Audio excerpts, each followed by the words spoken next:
Sempre que alguém fala sobre o fim dos desenhos na TV aberta, muitos lembram do fim da TV Globinho e até associam que é tudo culpa da Fátima Bernardes.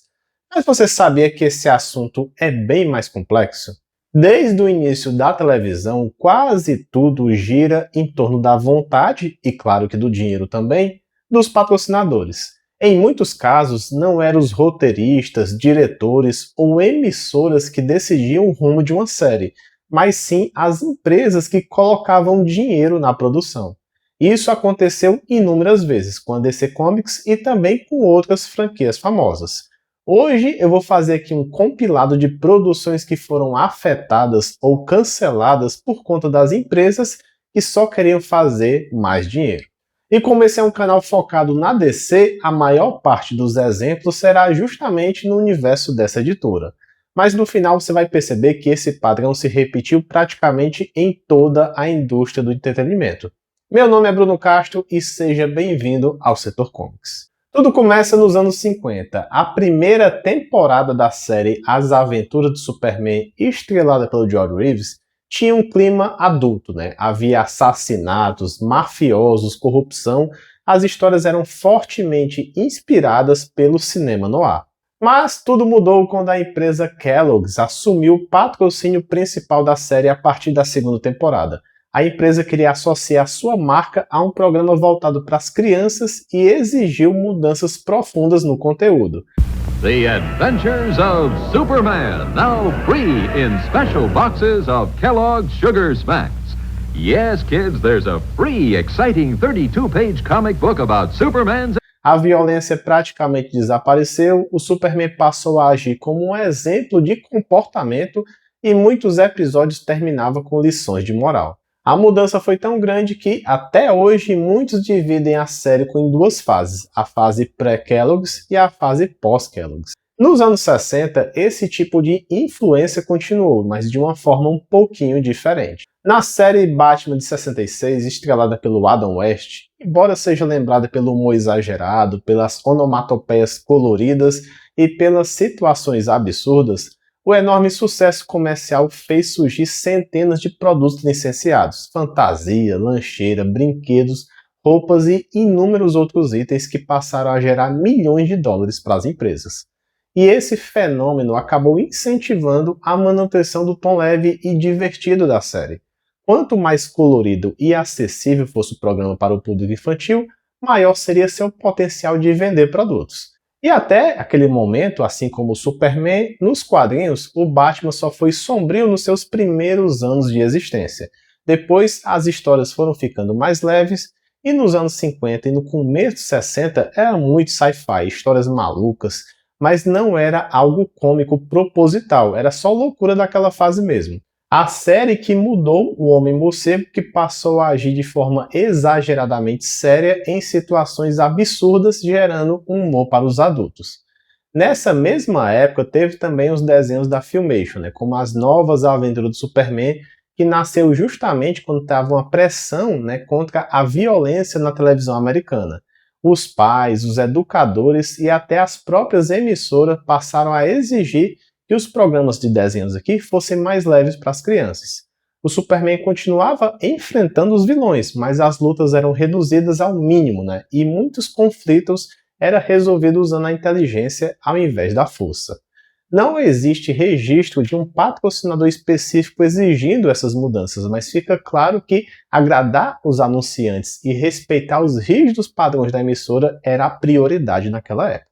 O mesmo aconteceu no desenho As Novas Aventuras do Batman, também pela Filmation. A violência foi quase toda eliminada e as histórias ganharam um clima mais cômico, até com o Batmirim na série, que recebeu bastante destaque para agradar justamente as crianças, ampliando o potencial comercial da série também.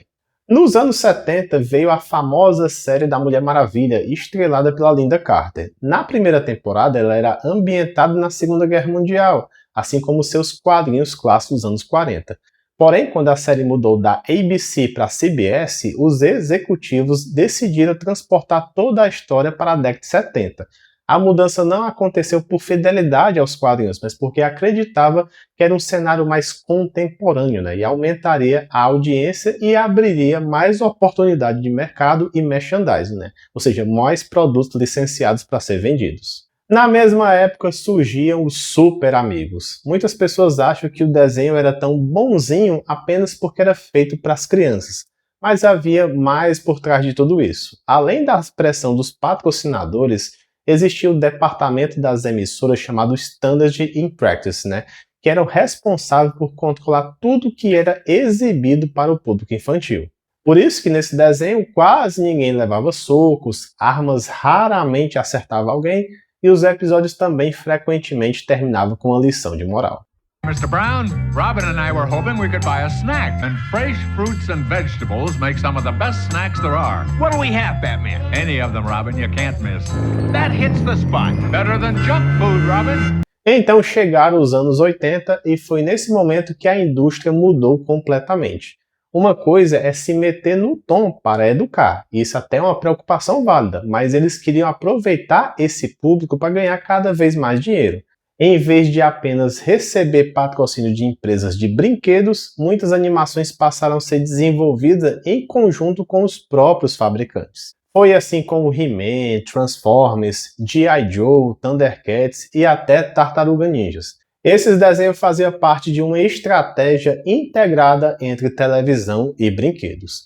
Novos personagens, veículos e acessórios frequentemente estreavam na TV exatamente na mesma época que chegava às lojas. Se você tem mais de 40, ou você tinha ou conhecia alguém na sua rua que tinha essa coleção de bonecos dos anos 80. E é claro, a própria DC também entrou nessa estratégia.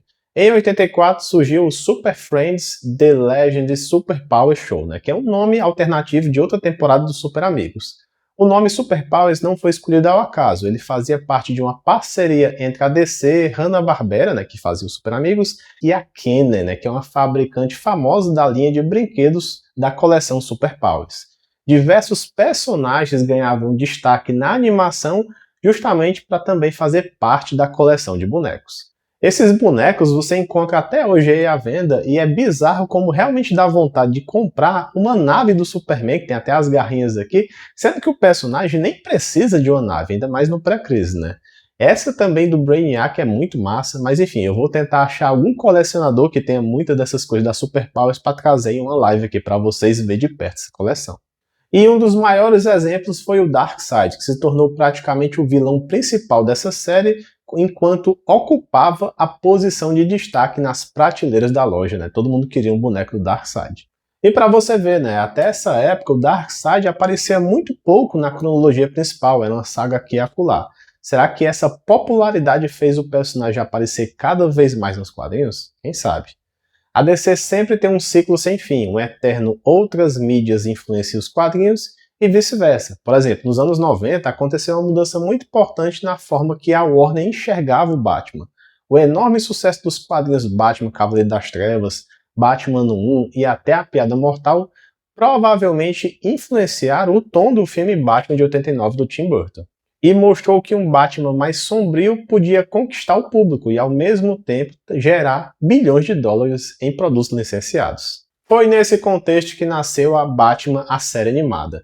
Embora muitos executivos esperassem um programa infantil, mais colorido e convencional, o Bruce Timm, o Paul Dini e o Alan Burnett apostaram em uma abordagem inspirada nos quadrinhos modernos e uma estética justamente baseada no filme do Tim Burton. O resultado foi uma Gotham inspirada no cinema noir, com arquitetura única, trilha sonora e orquestra sensacional, né? A história bem mais madura e era comum em animações dessa época dos anos 90.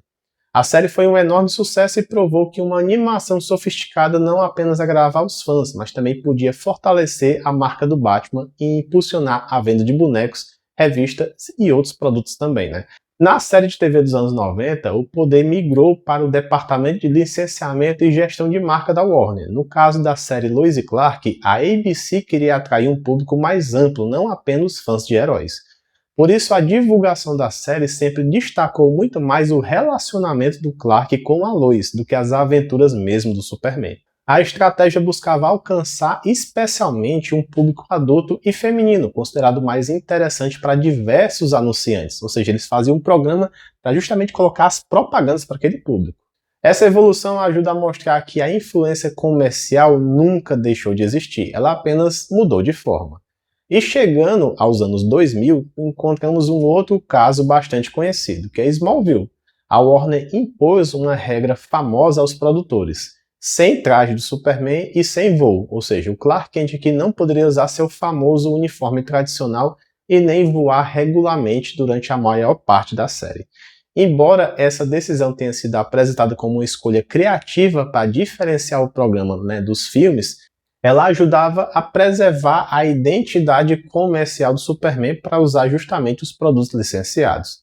Dentro da série, principalmente a partir da 6ª temporada, eles faziam meio que uns comerciais mais chamativos, como alguns personagens passaram a dirigir só Toyota. Teve um episódio que o Pete ganhou poderes mascando chiclete, e essa é uma marca real que existia também. Até aparecia computadores da Dell, já apareceu o Windows, então você vê que tinha de forma sutil essas propagandas aqui na época. Em 2012, após somente 2 temporadas, eu vi chegar ao fim o desenho que eu mais gostei da minha vida, que é Justiça Jovem. E até aquele momento, quando algo era cancelado, a gente sempre pensava, deve ser por causa da baixa audiência, ou sei lá, a crítica, ou o público não está curtindo. Mas não foi nenhum desses casos. Esse desenho era parcialmente financiado pela Mattel, a fabricante da linha de brinquedos baseado na animação. O desenho precisava impulsionar as vendas desses produtos, mas não foi o caso. Quando os brinquedos venderam abaixo das expectativas, esse foi um dos principais fatores que contribuíram para o cancelamento da série realmente na sua 2ª temporada. Durante anos surgiu um boato que o cancelamento aconteceu porque muitas meninas assistiam ao desenho, ele não queria linkar esse público, mas o produtor Greg Weisman esclareceu repetidas vezes que essa versão distorce os fatos, não era verdade. Segundo ele, o modelo financeiro da produção e o desempenho da linha de brinquedos tiveram um peso muito maior nessa decisão. Para minha alegria, o desenho ressuscitou mais ou menos em 2019 para mais 2 temporadas, agora sem a dependência da Mattel, mas mesmo que não fossem boas temporadas como as primeiras, eu já estava feliz, mas novamente ele foi cancelado por questões comerciais após a fusão da Warner com a Discovery. Enquanto isso, fora do universo DC, outro debate também crescia rapidamente. Diversos estudos passaram a relacionar publicidade infantil ao aumento do consumo, e até à obesidade das crianças. Países como Suécia, Noruega, Canadá e Reino Unido criaram diferentes formas de restrição à publicidade voltada ao público infantil. No Brasil, essa discussão ganhou força principalmente por causa da atuação do Instituto Alana, de projetos de criança e consumo, além de várias ações do Ministério Público, PROCONs e entidade de defesa do consumidor. A principal ideia, e a suposição deles é que as crianças pequenas não têm uma capacidade suficiente de entender que elas eram alvos de uma estratégia de marketing. Eu já vou rebater um pouco isso porque eu acho que é uma linha muito tênue. Primeiro que a criança não vai sozinha comprar os doces, os brinquedos. Quem compra são os pais que são desinformados. Eu não sei se os pais compravam para as crianças conseguirem socializar ou para elas parar de encher o saco, mas sim, eu coloco uma culpa bem grande, parcialmente aqui, nos pais que tinham essa falta de controle, assim como eu culpo também as empresas pelo excesso, só ligava para o lucro, zero para a saúde, vendia um bocado de porcaria mesmo assim, e também não tinha consequências para isso. Mas essa é uma discussão muito ampla, e hoje em dia nós estamos tendo esse mesmo tipo de discussão, com as bets. Enquanto uns falam que é só não apostar, outros usam isso para fugir de problemas ou pela ingenuidade achando que vão ficar rico do nada. Cara, não existe ficar rico do nada. Ou é coisa ilícita ou você vai ganhar no sorteio de uma Mega Sena, por exemplo. Mas não existe mágica. Mas voltando aqui, depois de anos de debate, em 2014 o CONANDA publicou uma resolução número 163 classificando como abusiva publicidade dirigida diretamente às crianças. É importante lembrar que ela não criou uma nova lei, só apresentou uma interpretação do Código de Defesa do Consumidor da Constituição e do Estatuto da Criança e do Adolescente. Na prática, muitas empresas reduziram esse tipo de publicidade por receio de processos e sanções. E é justamente nesse contexto que muita gente cita o fim da TV Globinho. Manter várias horas de desenho na programação simplesmente deixou de fazer sentido do ponto de vista financeiro. E é por isso que eu ainda batia palmo pro SBT, que ele resistiu por bons anos lá naquele Bom Dia e Companhia, passando lá, né, os seus desenhos, mesmo não tendo essas publicidades. Enquanto a Globo, por exemplo, ela acabou rapidinho e passou aqueles programas lá, É de Casa, ou seja, acabou com toda uma cultura infantil. E sabe aquele pessoal que se acha os estudiosos, que vê problema em tudo, acha que existe até um mundo perfeito, meio que utópico? Eles acham que salvaram as crianças, mas eles só empurraram o problema para debaixo do tapete ou até para algo pior. Enquanto que a publicidade infantil na TV estava cada vez mais restrita, as crianças migraram para a internet, para Netflix, por tablet, por celular, qualquer coisa, onde a propaganda passou a aparecer de maneiras mais difíceis de identificar. Vídeos patrocinados no YouTube, unboxing de brinquedo, influências, recomendações inseridas no próprio conteúdo. Eu não deixaria nunca o meu filho, assim, até uma certa idade, mexer no TikTok, o Instagram. Cara, o que aparece nesses algoritmos aí, você não tem controle nenhum, né? Então é complicado mesmo. Ou seja, a discussão sobre a influência da publicidade para o público infantil não terminou na TV Globinho, ela só mudou de plataforma. E eu queria terminar fazendo aqui uma reclamação para a DC. Ela não investe nada nos novos fãs. Novos que eu falo é questão de idade mesmo, porque meu filho tem 3 anos e é difícil achar essa porta de entrada. Enquanto que a Marvel, desde 2021, tem um desenho próprio para a idade de 3 a 7 anos mais ou menos, que é o Spider e seus amigos espetaculares, é até um desenho, né, que tem 3 aranhas, né, se o pessoal já gosta de um, imagina 3. É sem violência, não tem soco, eles prendem os bandidos na teia, os vilões fazem bagunça, o Duende Verde, no lugar de atirar uma bomba que explode, é uma bomba de gosma e assim vai. Esse aqui já é o desenho mais longo da Marvel de todos os tempos, já vai até para a 6ª temporada anunciada. E claramente ele existe nos 2 moldes, né? Tentar educar e vender brinquedos, né? Então tem tudo isso também. A cada temporada eles tentam empurrar novas variações de roupas e veículos. Cara, eles são tão FDP que na 4ª temporada eles mudaram os tamanhos dos bonecos para você que comprou e depois assim, queira completar a coleção, mas só que eles mudaram de tamanho, eles forçam para a pessoa tentar comprar tudo de novo, né? Para a estética não ficar feio, e realmente é sacanagem. Enquanto isso, o único desenho da DC nessa idade é o Batwheels, né, que é bem limitado, assim, é só o carro do personagem mais popular, enquanto o outro ele tem o próprio Homem-Aranha, que é o mais popular da Marvel. Ah, você pode falar, tem Teen Titans Go, mas cara, eu acho que ele não é um desenho apropriado para essa idade ainda, talvez para uns 8 anos pode ser.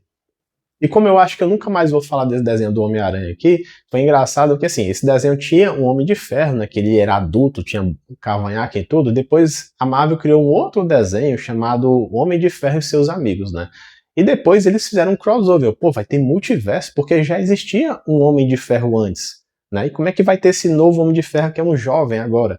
Então nem aí, botaram e agora é assim, pronto. Eu vi o pessoal no Reddit reclamando, né, os pais, não, mas não pode a cronologia aqui. Cara, a criança tá nem ligando pra cronologia, né, muito engraçado essas coisas.